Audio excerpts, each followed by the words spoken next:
نأتي الآن من كلام عن الثورة العرابية. أنا عاوز أتوقف شوية عن الثورة العرابية لأن في الحقيقة كلام كتير سمعناه. أنا سمعت من ستي وحشة دي. أنا أعتز بستي وأعتز بأمي وأعتز بكل الناس الكبار دول، لأن دول ناس كانوا شهود عيان. هو اللي قالوه صح، إنما الفكرة نفسها يعني هي اللي غلط. في الثورة العرابية الرعاع قاموا وقرروا قتل المسيحيين وحددوا البيوت.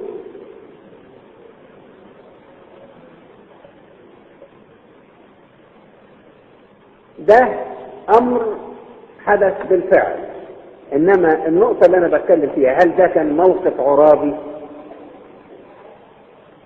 هل دي كانت أوامر عرابي؟ هي دي النقطة اللي أنا أود أن أتكلم عنها.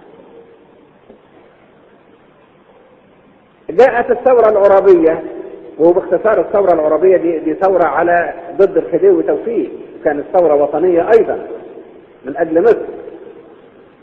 جاءت الثورة العرابية فاشترك فيها الأقباط جنبا إلى جنب مع المسلمين، فقد رأوا في عرابي البطل الذي يحاول إبعاد النفوذ الأجنبي ودفع طغيان الخديوي توفيق.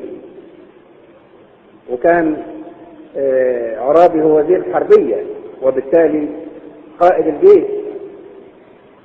كان الجيش الذي يرأسه عرابي يتألف من جنود وضباط من أبناء مصر، وكان الميثاق الوطني لحركة عرابي هو نفس برنامج الحزب الوطني الأهلي الذي تأسس سنة 1879.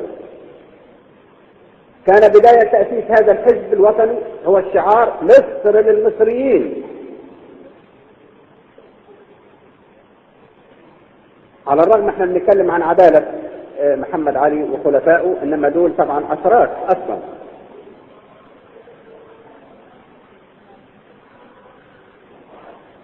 شعار مصر للمصريين. وقد وضع برنامج هذا الحزب الامام الشيخ محمد عبده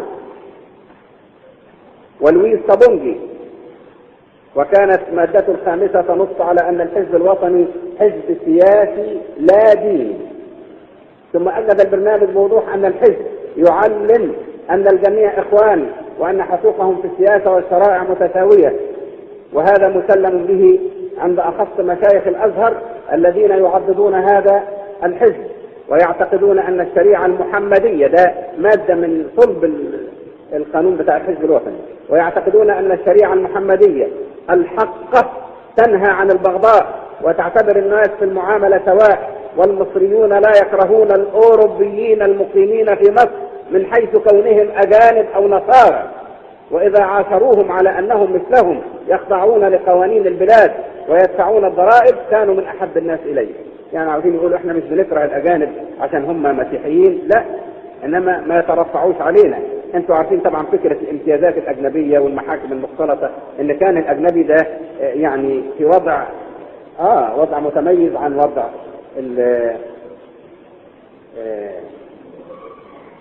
الإنسان المصري.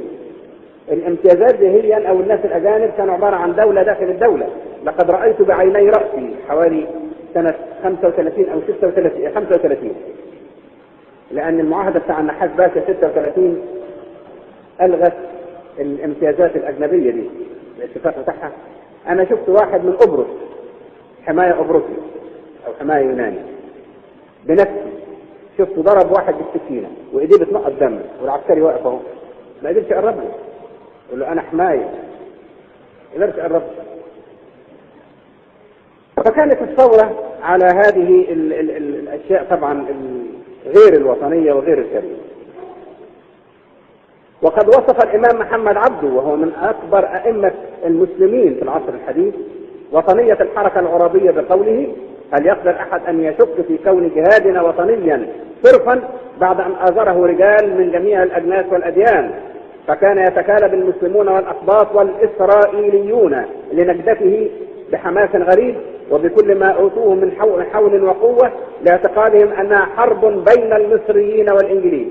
وقد شمل هذا الحماس في التبرعات والاشتراك في القتال الأقباط وكان يشجعهم على ذلك رؤساؤهم اللي هم الرؤساء دين. ده كلام الشيخ محمد عبد.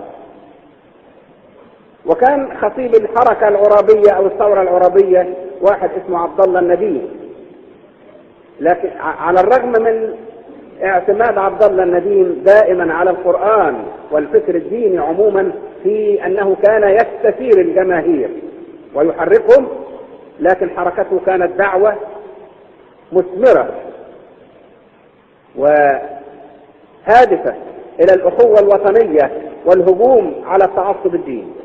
وكان يزامله في الدعوة للحركة قبطي يدعى مرقس نبيه، كان خطيبا فصيحا هو الآخر. وقد بلغ من تقدير عرابي لوطنية الأقباط وحثه على التآخي أنه عندما قوي مركزه طلب إلى الخديوي توفيق منح رتبة البشوية للأقباط، وبناء على ذلك منح الخديوي رتبة البشوية لبطرس الثاني في سنة 1880. طبعا الحاجات دي كلها بتغير الفكر بتاعنا بتاع موضوع الرعاع، إنما موضوع الرعاع ده حصل في الفعل، هو حاجة والحاجة دي شيء ثاني. وخلال حوادث الحركة العرابية كان البابا كيرلس الخامس في مقدمة المؤيدين لعرابي. وعندما سقطت الإسكندرية وقرر عرابي مقاومة الإنجليز في عزل الخديوي، في مقاومة الإنجليز عزلوا الخديوي، فدعا عرابي إلى جمعية وطنية ضخمة في 17 يوليو سنة 1882 ضمت أعيان البلاد ووجهائها بلغ عددهم 400 عضو، وكان من بين المدعوين البابا كيرلس الخامس وشيخ الإسلام وقاضي قضاة مصر ومفتي الديار المصرية وكبار العلماء والرؤساء الروحانيين. وعندما أقيلت وزارة الثورة اشترك بطرك الأقباط الأنبا كيرلس الخامس مع غيره من رؤساء الدين في التوجه إلى الخديوي يرجونه الإبقاء على عرابي لأنه الوحيد القادر على حفظ الأمن في البلاد. وعندما تأزمت الأمور اشترك الأقباط في تزويد الجيش بما يحتاج من مختلف المؤن، وكان تدرس به سنود المنأبادي في أسيوط، وكان يعمل في سكة الحديد، كان يعمل على تشغيل جميع الوابورات لنقل الجنود والمهمات الحربية من الوجه الإبلي إلى أسيوط، وكان الخط الحديدي ينتهي عندها. وكان عرابي يتصل به رأسا لثقته به. كمن هالت التبرعات على عرابي من أعيان البلاد وبينهم عدد كبير من أقباط الصعيد. لكن يبدو أن أعداء الثورة العرابية ابتدوا يحركوا الرعاع دول عشان يفسدوا ويشوهوا هذه الحركة، فأشاعوا أن الغرض من ورائها هو دفع المسلمين إلى الاستيلاء على أموال النصارى بعد قتله.